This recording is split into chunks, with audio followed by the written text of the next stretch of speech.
है कि अगर गंभीर होती इस मामले को लेकर तो जो कार्यवाही डॉक्टर के खिलाफ की जानी चाहिए थी जितनी सख्त वो हुई है क्या?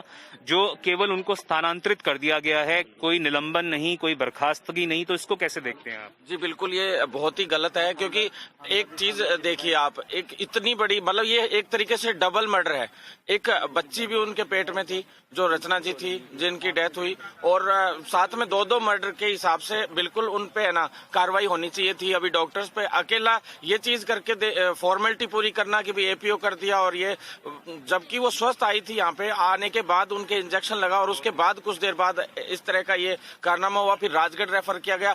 इतनी जो स्वास्थ्य की जो लच्चर व्यवस्थाएं हैं गहलोत सरकार की, मैं उन पे स्पष्ट रूप से कहना चाहता हूं कि वो निहायत ही बहुत ही घटिया है। कोरोना के टाइम पे जिस तरह से काम करना चाहिए था डॉक्टर रघु शर्मा जी को, और ये लोग अलग अलग जगह पे चुनावी एक तरीके से 4 दिन से पिछले यहाँ पर गांव वाले बैठे हुए हैं और धरना जारी है। इनकी मांग है कि जब तक जो सरकार है वो संवेदनशीलता नहीं दिखाती, संवेदना नहीं दिखाती, वो हटेंगे नहीं। यहाँ से क्या क्या मांगे हैं, किस प्रकार से आपको लगता है कि गहलोत सरकार को सामने आके संवेदना दिखानी चाहिए? जी संवेदना तो ये दिखाते तो पहले ही दिन ये बहुत इजीली ये मैटर निपट जाता, और ये कोई इतना बड़ा इशू नहीं था। मुख्यमंत्री सहायता कोष से हमारी 10 लाख रुपए की मुआवजे की मांग है, जो कि जैसे सपोटरा में पुजारी जी का जो हत्याकांड हुआ एक तरीके से, उस हत्याकांड के अंदर भी 10 लाख का मुआवजा दिया गया है। बड़ी बात पे सर मेडिकल की सेवाओं की भी मैं आपसे बात करना चाहता हूं। मेडिकल सेवाएं इतनी, आज हम लोगों ने, मैं all India medical students association से नेशनल प्रेसिडेंट हूं भरत बेनीवाल, और हम लोगों ने जबरदस्त डिमांड्स की थी इनसे वैकेंसीज की, भर्तियों की। आज इतनी बड़ी लापरवाहियां हो रही है, स्टाफ की कमियां हैं, उनकी वजह से लापरवाहियां हो रही हैं। अगर स्टाफ आज इन लोगों के पास होता, नर्सिंग ऑफिसर्स की भर्तियां निकलती, एएनएम्स की भर्तियां निकलती, तो आज एक एक व्यक्ति जब पीएचसी सीएचसी चला रहा है तो इस प्रकार की घटना होनी जायज सी है, और लापरवाही अपने आप ऑटोमेटिक हो जाती है। तो क्या एक बड़ा मुद्दा ये भी है, आप मास्क पहन लीजिए, कि जो एम्बुलेंस है वो खड़ी रहती है प्राथमिक चिकित्सा केंद्र पे, पर उसको डॉक्टर देने से मना कर देते हैं, साफ तौर पर कहते हैं कि ये तो इमरजेंसी के लिए। इससे बड़ी इमरजेंसी क्या होगी कि एक महिला जो कि 8 महीने से ज्यादा गर्भवती है, वो उसकी हालत बिगड़ चुकी है, उसके मुंह से झाग निकल रही है, कानों से नाक से खून निकल रहा है, इसकी बजाय कि उसको यहाँ से जल्द ले जाकर राजगढ़ हेडक्वार्टर या चूरू हेडक्वार्टर ले जाया गए, पर उनको डॉक्टर कहते हैं कि ये आपके लिए नहीं है, इनको आपको नहीं दिया जाएगा।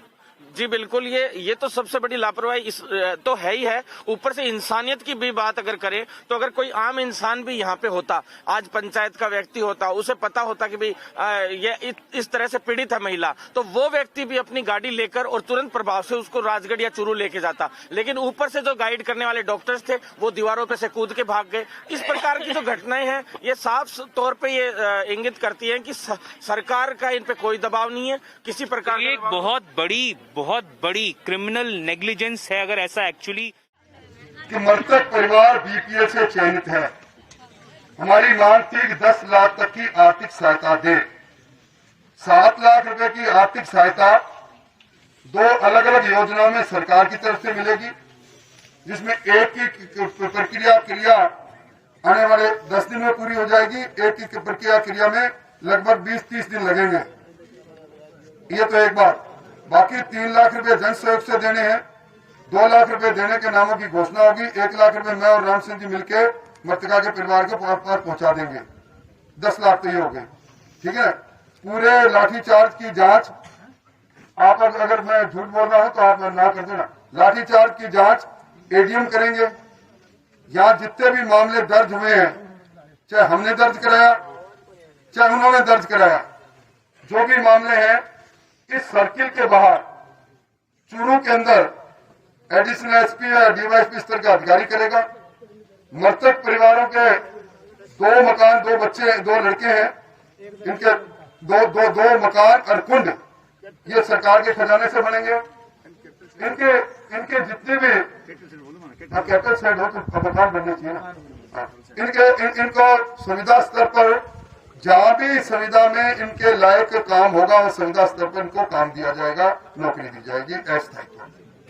ये बात है। ठीक, मेरे परिवार सहमत है। ये सहमत है?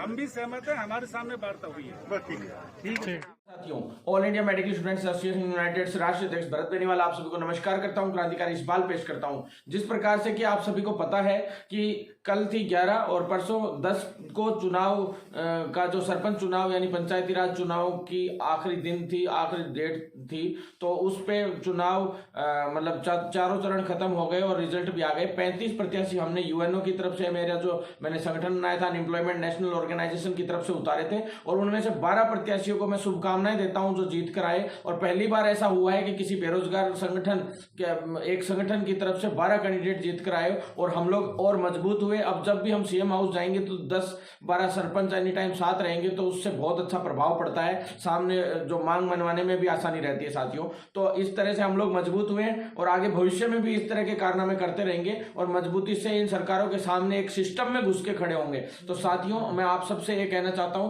कि जो अभी हमारा मामला चल रहा था 11 तारीख को, यानी कि कल और आज आधे दिन तक हमने 1.5 दिन के अंदर अंदर जो वैसे तो धरने का तो चौथा दिन था, जो प्रसूता को न्याय दिलवाने के लिए हमारी लड़ाई चल रही थी, उसका आज चौथा दिन था धरने का, लेकिन मैंने कल से ज्वाइन किया था, कल सुबह से। और साथियों, कल और आज आधा दिन निकल गया, हमने तुरंत प्रभाव से 1.5 दिन के अंदर अंदर हमने इसमें जीत हासिल की, सफलता मिली हमें। लेकिन हमें दुख भी है कि एक प्रसूता हमारी बहन रचना मीणा जो उनकी डेथ हो गई और वो हमेशा अमर रहेंगी, क्योंकि हमारे दिलों में अमर रहेंगी और हम हमेशा उनको याद करेंगे कि भाई उनकी वजह से आज हम लोग जागरूक हुए। और किसी भी बहन के साथ अगर कुछ गलत होता है, कोई, मैं ये नहीं कहता कि कोई हर डॉक्टर हो या कोई चिकित्सा कर्मी हो, मैं खुद एक मेडिकल फील्ड का व्यक्ति हूं और मैं ये कहना चाहता हूं कि कोई भी जो गलत तरीके से या छोटा मोटी लापरवाही बरतता है तो वो स्पेशली ध्यान रखे, किसी की जिंदगी के साथ ना खेले। वैसे तो सभी स्वास्थ्य कर्मी अच्छे से ही इलाज करते हैं। आज मैंने कलेक्टर साहब से भी यही कहा था, कल कलेक्टर साहब से भी यही कहा था, और आज भी हमारी एसडीएम साहब से, एसपी साहब से जब बात हुई सारे मामले में, आप वीडियो इससे जोड़ रखा है हमने, वो देख सकते हैं। उसमें पहली बार ऐसा हुआ कि पंचायत के जाजम पर बैठकर हमने पूरे निर्णय करवाए। प्रतिनिधिमंडल है हमारा, वो अंदर गया, कलेक्टर साहब से भी मिला, एसपी साहब से भी मिला, और हमने अलग से बैठकर किसी गैर राजनीतिक व्यक्ति को उसमें इन्वॉल्व नहीं होने दिया। पंचायत की सबसे पहले तो जो संघर्ष समिति थी, मैं उसको धन्यवाद देना चाहता हूं कि वो इतने जागरूक थे और उन्होंने बहन रचना मीणा उनको न्याय मिला, उसके परिवार को न्याय मिला, और हम लोग 10 लाख का मुआवजा करवा के लाए। और जो अन्य मांगे थी, जैसे अब हम लोगों पे मुकदमे दर्ज करने का प्रयास हुआ, वो भी हटाए गए, और काफी अन्य मांगे थी, जैसे जो मकान था पक्का वो भी दिलवाने का प्रयास किया और उसमें भी हाँ हुई। काफी चीजों में हामी भरी गई है। और जो संविदा पे एक नौकरी की व्यवस्था करने की सरकार ने बात कही है, इस प्रकार की बातों पे हमारा प्रस्ताव सरकार को भेज दिया गया है कलेक्टर साहब द्वारा बनवा के। इसके लिए मैं कलेक्टर साहब को धन्यवाद देता हूं और धन्यवाद देता हूं मैं उन सभी जनप्रतिनिधियों को कि कल जो लाठी बाठा जंग हुई, गोलियां चली, लाठियां चली, उसके बाद जो जनप्रतिनिधियों ने आकर, हमारे साथ कोई किसी पार्टी का व्यक्ति नहीं बैठा था आंदोलन पे वहां पे, और बिल्कुल गैर राजनीतिक आंदोलन था ये। लेकिन बाद में कुछ जनप्रतिनिधि, चाहे वो बसपा के हो चाहे वो बीजेपी के हो, वो लोगों ने आके हम लोगों को सहयोग किया। जैसे राम सिंह कसवा जी सांसद साहब आए, उनको धन्यवाद दूंगा। राजेंद्र सिंह राठौड़ जी जो पूर्व मंत्री है, चिकित्सा मंत्री भी हैं और राजस्व मंत्री भी हैं पूर्व, और विधायक भी हैं अभी, उन्होंने भी साथ दिया। और उसके बाद आप जो वीरेंद्र न्यांगली जी हैं, मनोज न्यांगली जी हैं, और जो पूर्व विधायक हैं बसपा से, और साथ में जो हरलाल सारण जी जिला प्रमुख है चूरू के, उन सभी ने हम लोगों का साथ दिया। उसके लिए मैं उनको तहे दिल से धन्यवाद देता हूं। और साथियों, उन सभी लोगों का धन्यवाद देता हूं जिन्होंने इस आंदोलन की मजबूती को और मजबूत किया। आसपास की पंचायतों से लोग इकट्ठे हुए, सभी सरपंच आए वहां पे, उन लोगों से मैंने आह्वान किया, हम लोगों ने आह्वान किया था कि भी आप सब लोग जितने ज्यादा इकट्ठे हो सकते हैं। आज सुबह हम लोग इकट्ठे हुए और सर गिनाने की जो ताकत थी, मस्तकों का जो झुंड था, उसने जीत हासिल करी। साथियों, जितने ज्यादा सरकार को कि आप लोग सर गिनाओगे, मस्तक गिनाओगे, उतनी ज्यादा सफलता मिलती है, और वो सफलता हमें मिली। तो साथियों, कई लोग बीच बीच में 1-2 लोगों को कमेंट किए बिना नहीं रहा जाता। जैसे कि मैंने वो पोस्ट डाली थी, किसी बहन के साथ इतना गलत हो गया, उसका साथ देने के लिए एक भाई रुका है, तो उसके लिए भी आप लोगों को एक दिन के लिए चैन नहीं पड़ा।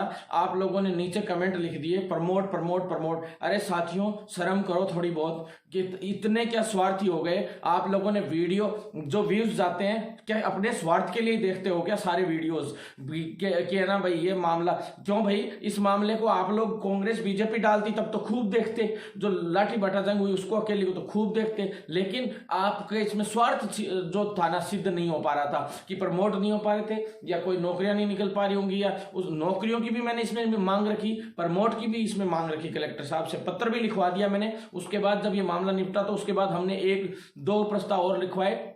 उसके अंदर मुख्य प्रस्ताव ये था कि जो ये लापरवाही हुई वो क्यों हुई, जैसे स्टाफ की कमी थी, और स्टाफ की कमी को पूरा करने के लिए क्या करना चाहिए सरकार को। कलेक्टर साहब को मैंने कहा स्पष्ट रूप से कि जितनी भी पीएचसी सीएचसी और जो हॉस्पिटल है मेडिकल कॉलेज है सब में जितने भी पद खाली है उन सभी पदों पे तुरंत प्रभाव से भर्तियां करवाई जाए, चाहे वो नर्सिंग ऑफिसर की हो, चाहे एएनएम की हो, चाहे फार्मासिस्ट की हो, आयुर्वेद एएमओ की हो, या अन्य किसी डेंटिस्ट की या मेडिकल ऑफिसर की, सभी भर्तियों को तुरंत प्रभाव से उनकी रिक्त पदों की संख्या तुरंत प्रभाव से निकाली जाए। और जो रेशियो होता है कितने पेशेंट के हिसाब से कितना स्टाफ होना चाहिए, उस रेशियो से तो बिल्कुल ही 1/4 भी स्टाफ फिलहाल पूरे राजस्थान में और पूरे भारत में काम नहीं कर रहा है। तो मैं अशोक गहलोत जी से, मुख्यमंत्री जी से विनती करता हूं कि आप प्यार से कर लीजिए, नहीं तो इस प्रकार की हरकतें रोज होंगी और इस तरह के बड़े आंदोलन खड़े किए जाएंगे और उन आंदोलनों के बाद आप लोगों को पछताने के अलावा कुछ नहीं बचेगा। हम हर पंचायत में यही हालात पैदा कर देंगे। जब भी अगर किसी की मौत हुई इस तरह से लापरवाही से और स्टाफ की कमी की वजह से, तो ये ध्यान में रख लीजिए कि भरत बेनीवाल सबसे आगे खड़ा मिलेगा और आप लोगों की ऐसी तैसी करने में कसर नहीं छोड़ेगा। तो मैं सरकार से स्पष्ट रूप से कहना चाहता हूं कि विनती करना चाहता हूं कि जल्द से जल्द जो रिक्त पड़े हैं 40,000 नर्सिंग के पद हैं, कम से कम 20-25 हजार के करीब एएनएम के पद खाली पड़े हैं, डेंटिस्ट के पद खाली पड़े हैं 8-10 हजार, नर्सिंग ट्यूटर के खाली पड़े हैं 2-2.5 हजार। हर बार डीपीसीओ से भर देते हो आप, बेवकूफ बना देते हो सबको। डिग्रियां करने के लिए 400 नर्सिंग कॉलेजेस खोल देते हो आप लोग, डिग्रियां बांटते हो, बेचते हो, 2-2 लाख बेरोजगार पास आउट करते हैं, लेकिन कोई भर्ती नहीं। तो आप लोग भर्ती कराएं तुरंत प्रभाव से। सरकार इस भर्ती का प्रस्ताव बनवा के हमने कलेक्टर साहब से भिजवा दिया और हर कलेक्टर से हम इसी तरह से अब प्रस्ताव बनाकर भिजवाएंगे और जल्द से जल्द उन पदों पर भर्ती नहीं कराई गई सरकार द्वारा तो एक बड़ा आंदोलन जयपुर राजस्थान की राजधानी के अंदर इतना बड़ा तांडव मचाऊंगा, जिंदगी में याद रहेगी सरकार। मेन बात अगली, जो प्रमोट वाले साथी थे वो बार बार उनको बहुत ज्यादा प्रमोट की पड़ी है। तो मैं आप लोगों से ये कहना चाहता हूं कि अभी मैं बुलाऊंगा, अभी 2-4 दिन की बात है, चिंता मत करो, उसमें मैं बुलाऊंगा आप लोगों को जयपुर। जो आप लोगों के जो ये कीड़े कूद रहे हैं ना, ये जो पेट में दर्द है कईयों के, जो एक पोस्ट डालते हैं ना 1-1, 2-2, जिनको मैं इंडियन नर्सिंग काउंसिल से करवा लाया प्रमोट, फार्मेसी मेडिकल काउंसिल से करवा लाया, सब कुछ करवा लाया, उसके बावजूद नेतागिरी आ रही है ना कईयों को। जो राजस्थान में अब कई लोगों को नेतागिरी सूझ रही है कि कई लोगों में औरों में नेता दिख रहा है। अरे भैया, जो कई प्रदेशाध्यक्ष लिख रहे हैं, कोई और लिख रहा है, फलाना लिख रहा है कुछ नहीं वो लोग, और है ना सामान उनके पास कुछ है नहीं, गार्ड उनको अंदर नहीं घुसने देते गेटों के अंदर, चाहे वो छोटी सी आरएनसी हो चाहे आरयूएचएस हो, वो हमें फोन करते हैं कि भाई साहब गेट के अंदर घुसाओ ना मेरे को। और फिर नेतागिरी इतनी सूझ रही है, कोई कुछ मतलब सब लोग अपना अपना सिस्टम देख रहे हैं। एक भरत बेनीवाल है जो आप लोगों के लिए लड़ाई लड़ता है और लड़ता रहूंगा हमेशा, और 2-4 कमेंट करने वाले और उल्टे सीधे जो उल्टी पोस्ट डालने वाले उनका इलाज मैं अपने आप बिठाना जानता हूं, बिठा दूंगा बहुत जल्दी। मेरे हर आदमी नजर में रहता है और मैं तरीके से इलाज बिठाऊं। साथियों, देखता हूं अब अगला वीडियो प्रमोट के लिए आ रहा है और अब देखता हूं प्रमोट में कौन कौन मेरा साथ देता है और कहां कहां साथ देता है। अब प्रमोट का मुद्दा यह है क्योंकि कम्युनिटी हेल्थ ऑफिसर का भी लगभग मुद्दा सॉल्व हो गया। एग्जाम है, बच्चों की तैयारी करो, आप लोग पढ़ाई करो, एग्जाम है साथियों बिल्कुल। और 80-20 का भी लगभग हम सॉल्व कर रहे हैं। उसको कुछ लोग जो संविदा कर्मी है एम्स के और जो यूनियन बना रखी है जो एम्स वालों ने, उन्होंने कैट के थ्रू दोबारा फंसाने का प्रयास किया खुद का नाम चमकाने के चक्कर में और हमारी टांगे खींच ली। लेकिन फिर भी हम नहीं गिरेंगे, हम दोबारा उठते हैं और दोबारा लड़ाई लड़ते हैं और हमेशा इसी तरह से लड़ते रहेंगे। और जब मैं इंडियन नर्सिंग काउंसिल से, फार्मेसी काउंसिल ऑफ इंडिया से, इन सबसे प्रमोट करा लाया हूं तो सबसे प्रमोट यहां से भी करवाऊंगा, चाहे कुछ भी मुझे इसके लिए करना पड़े। आप लोग साथ दें और देखता हूं कितने आते हो आप लोग जयपुर में, बुलाऊंगा और घेराव कराऊंगा। जबरदस्त देखता हूं कितनी ताकत है आप लोगों में। जो बड़े बड़े कमेंट कर रहे हो ना फेसबुक के अलावा, आप लोग दिखते नहीं हो। मेरे नाम से किसी ने आह्वान भी किया था थोड़े दिन पहले कि आरयूएचएस के सामने सबको आना है। 14-15 लोग इकट्ठे हुए थे, मुझे ध्यान है, और वहां पे 15 लोग प्रदर्शन करके आ गए। भरत बेनीवाल जाएगा ना जिस दिन, 15 लोग प्रदर्शन करके नहीं आएंगे, तांडव मचा के आएंगे, ध्यान में रख लेना। यूनिवर्सिटियों के गेटों पे ताले लग जाएंगे, ध्यान रख लेना, जिस दिन मांग लेके जाऊंगा। साथियों, साथ दो तो दे दो, और जो बेकार की जो छोटे मोटे जो 1-2 टटपुंजियों की वजह से जो इमेज खराब करने का प्रयास कर रहे हो बिल्कुल मत करो। तो धन्यवाद देता हूं कि आप लोगों ने वीडियो देखा और अगला वीडियो प्रमोट के लिए आ रहा है। अब देखता हूं कितना साथ देते हो आप लोग।